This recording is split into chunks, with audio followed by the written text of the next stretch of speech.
क्या है रुबैया सईद अपहरण मामला? 36 साल पुराना केस अचानक क्यों लाइमलाइट में आया? जम्मू कश्मीर लिबरेशन फ्रंट यानी JKLF के आतंकवादियों की ओर से 1989 में तत्कालीन केंद्रीय गृह मंत्री मुफ्ती मोहम्मद सईद की बेटी रुबैया सईद के अपहरण के मामले में CBI ने एक व्यक्ति को गिरफ्तार किया है। ये गिरफ्तारी 36 साल पुराने इस मामले में हुई है। रुबैया सईद को 5 दिन बाद छुड़ाया गया था। इसके बदले में सरकार ने 5 आतंकवादियों को रिहा किया था। CBI ने जिस व्यक्ति को गिरफ्तार किया है वो श्रीनगर के इशबर निशाद क्वार्टर के रहने वाले शफत अहमद शांगलू है। एजेंसी का मानना है कि वो इस अपहरण की घटना में शामिल था। ये घटना 8 दिसंबर 1989 को हुई थी। रुबैया सईद को छुड़ाने के लिए तत्कालीन VP सिंह सरकार ने आतंकवादियों की मांग मानी थी। उस समय BJP भी सरकार का समर्थन कर रही थी। रुबैया सईद अब तमिलनाडु में रहती हैं। वो इस अपहरण मामले में CBI के लिए एक गवाह है। CBI ने 1990 के दशक की शुरुआत में इस मामले की जांच अपने हाथ में ली थी। आइए जानते हैं क्या था वो पूरा मामला। 8 दिसंबर 1989 को क्या हुआ था? ये घटना आज से 3.5 दशक पहले की है, जब साल 1989 था। उस समय केंद्र में VP सिंह की सरकार थी और मुफ्ती मोहम्मद सईद देश के गृह मंत्री थे।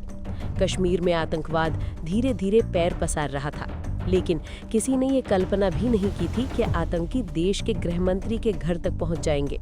8 दिसंबर 1989 की शाम को पेशे से डॉक्टर रुबैया सईद श्रीनगर के लाल डेड अस्पताल से अपनी ड्यूटी खत्म करके एक मिनी बस से घर लौट रही थी।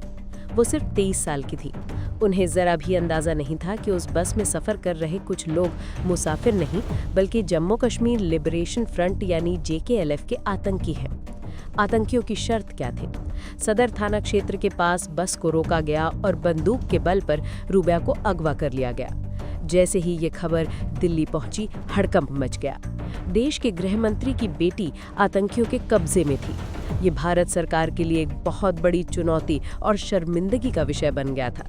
रुबैया को अगवा करने के पीछे JKLF का मकसद बिल्कुल साफ था, जेल में बंद अपने खूंखार साथियों को छुड़वाना। अपहरणकर्ताओं ने सरकार के सामने एक शर्त रखी। उन्होंने कहा कि अगर वे रुबैया की सलामती चाहते हैं तो उनके 5 साथियों को रिहा करना होगा।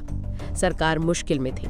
एक तरफ गृह मंत्री की बेटी की जान का सवाल था, तो दूसरी तरफ देश की सुरक्षा और आतंकवादियों के सामने ना झुकने की नीति। आतंकियों के आगे झुकी सरकार।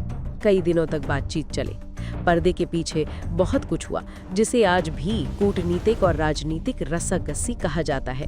आखिरकार 13 दिसंबर 1989 को सरकार को झुकना पड़ा। ये भारतीय लोकतंत्र के लिए एक बहुत भारी दिन था। सरकार ने आतंकवादियों की मांग मान ली और 5 खूंखार आतंकवादियों को रिहा कर दिया गया। इसके बदले में रुबैया को छोड़ दिया गया। रुबैया घर वापस आ गए, लेकिन इस घटना ने कश्मीर में आतंकवादियों के हौसले बुलंद कर दिए। उन्हें लगा कि अगर वे किसी बड़े आदमी को किडनैप कर लें तो वे सरकार को अपने इशारों पर नचा सकते हैं। कई विशेषज्ञ मानते हैं कि कश्मीर में आतंकवाद के भीषण दौर की असली शुरुआत इसी घटना के बाद हुई थी। CBI ने शुरू की जांच। रुबैया की रिहाई के बाद ये मामला पुलिस जांच में आया, फिर टाडा कोर्ट में गया।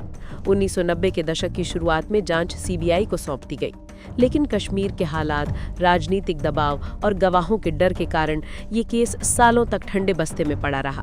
फाइलें धूल फांकती रहीं। कई सरकारें आईं और गईं, लेकिन उन अपहरणकर्ताओं पर कोई ठोस कार्रवाई नहीं हो सके। लोग भूलने लगे थे कि ऐसा कोई केस भी था, लेकिन कानून अपना काम कर रहा था, भले ही रफ्तार धीमी थी। केस में आया नया मोड़। इस केस में नया मोड़ तब आया जब 2019 में टेरर फंडिंग के एक अलग मामले में JKLF के मुखिया यासिन मलिक को गिरफ्तार किया गया। यासिन मलिक वही शख्स है जिस पर रुबैया सईद के अपहरण का मास्टरमाइंड होने का आरोप है। मलिक की गिरफ्तारी ने CBI को एक नया मौका दिया। जांच एजेंसी ने फिर से पुरानी फाइलों को खोला, गवाहों को ढूंढा गया, सबूतों को दोबारा परखा गया। जांच में तेजी आई और ये साफ हो गया कि अब हिसाब चुकता करने का वक्त आ गया है। जनवरी 2024 में CBI ने यासिन मलिक के साथ 10 लोगों के खिलाफ टाडा कोर्ट में चार्जशीट दाखिल की।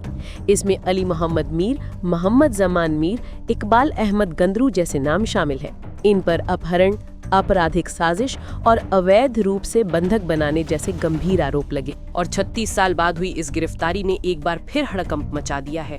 और भूली बिसरी वो कहानी एक बार फिर चर्चा का विषय बन गई है। इस खबर में इतना ही। देखते रहें one India Hindi. Subscribe to One India and never miss an update. Download the One India app now.